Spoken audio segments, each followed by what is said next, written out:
Guinée-Bissau, Omaro Sissoko Mbalo. Omaro Sissoko Mbalo, qui avait dit à Bassirou Diomaye Diakhar Faye, ton premier ministre ne te respecte pas. Quand Ousmane Sonko avait dit, pour ce qui est du franc CFA, c'est au chef d'État de prendre leurs responsabilités. Omaro Sissoko Mbalo, toujours, qui avait chassé la délégation de la CEDEAO. Zéro communiqué de la part de la CEDEAO. Omaro Sissoko Mbalo, l'homme qui avait dissous son Assemblée nationale, l'homme qui avait déplacé la date de ses élections pour gagner à peu près 1 an de pouvoir supplémentaire. Omaro Sissoko Mbalo, ancien membre de l'Alliance pour la République de Macky Sall. Oui, il est militant, il était militant, il avait même acheté une carte de l'APR. Omaro Sissoko Mbalo, aujourd'hui, on se réveille, on dit qu'il y a un coup d'État. Il subit un coup d'État. Mais tout tranquillement, Omaro Sissoko Mbalo a eu le temps d'appeler des journalistes depuis la Guinée-Bissau pour leur exprimer, pour leur expliquer la situation. C'est louche. Moi, je vous le dis, ce coup d'État-là, je ne le sens pas. Et il y a quelques jours, il avait convoqué son état-major.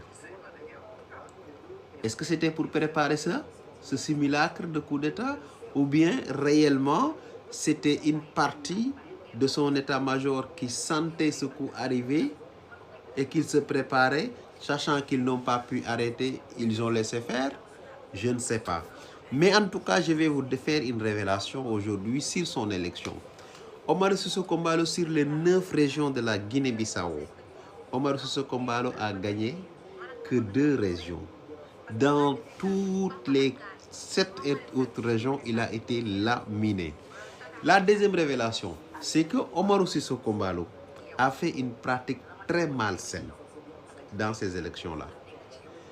Il y a beaucoup de citoyens des pays limitrophes de la Guinée-Bissau qui ont voté dans ces élections-là pour Omaro Sissoko Mbalo. Il avait confectionné des cartes pour ces gens-là.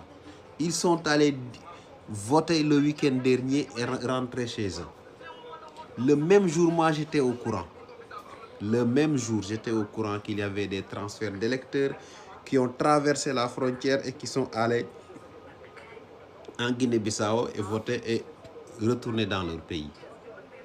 Donc, aujourd'hui, Omaro Sissoko Mbalo nous dit qu'il est victime d'un coup d'État. Et maintenant, dans toute cette mascarade ou bien dans tout ce... je ne sais pas comment on peut le dire, c'est le peuple qui va mourir. C'est le peuple, toujours le même problème. Et qu'est-ce qui est à l'origine de tout ça? Nous avons des gens, Sissoko Mbalo, déjà lui, il est arrivé au pouvoir. Dès ses premières années, il a tourné le dos à la coalition qu'il a portée au pouvoir. Oui. Ce que Bassirou Diomaye Diakhar Faye est en train de faire là, Sissoko Mbalo l'avait fait il y a quelques années. On a vu la suite aujourd'hui.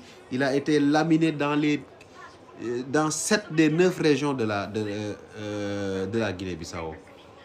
Et c'est le même scénario qui va arriver pour Bassirou Diomaye Diakhar Faye en termes de défaite électorale. Je ne parle pas de coup d'État. Au Sénégal, on ne connaît pas le coup d'État, on n'en fera pas.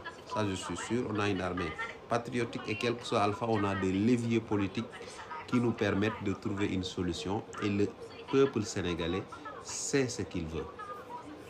Donc, aujourd'hui, Bassirou Diomaye Diakhar Faye prend la trajectoire de Omaro Sissoko Mbalo politiquement.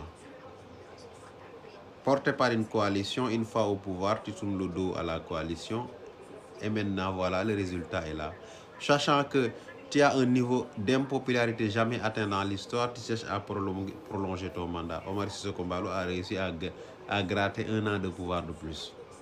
Mais le résultat, c'est quoi? Les élections, malgré les importations d'électeurs, il a été laminé dans 7 des 9 régions du pays. Donc ça doit servir de leçon. Ça doit servir de leçon à Bassirou Diomaye Diakhar Faye. Oui, je parle de Diomaye en tant que président de la coalition Diomaye Faye. Ça doit vous servir de leçon. On ne peut pas gagner une élection sans avoir une coalition ou bien une base politique solide.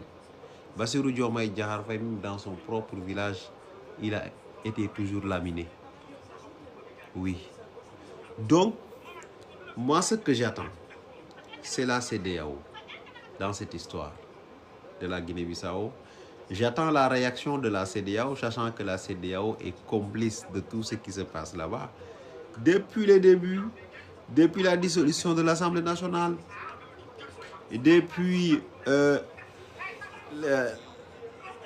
que les élections été repoussées, la CEDEAO était complice. Maintenant, le monde les écoute. On n'attend pas beaucoup d'eux, mais quand même, le minimum d'attente, on peut l'avoir et on l'a. Quelle sera la réaction de la CEDEAO? Est-ce que les militaires vont rester au pouvoir? Est-ce que les militaires sont du camp d'Oumaro Sissoko Embalo? Est-ce qu'il ne s'agit pas d'un deal entre Oumaro Sissoko Embalo et les militaires pour éviter que le pays PAIGC arrive au pouvoir? Étant donné que déjà le leader politique, l'opposant, n'a même pas été a été désarrêté.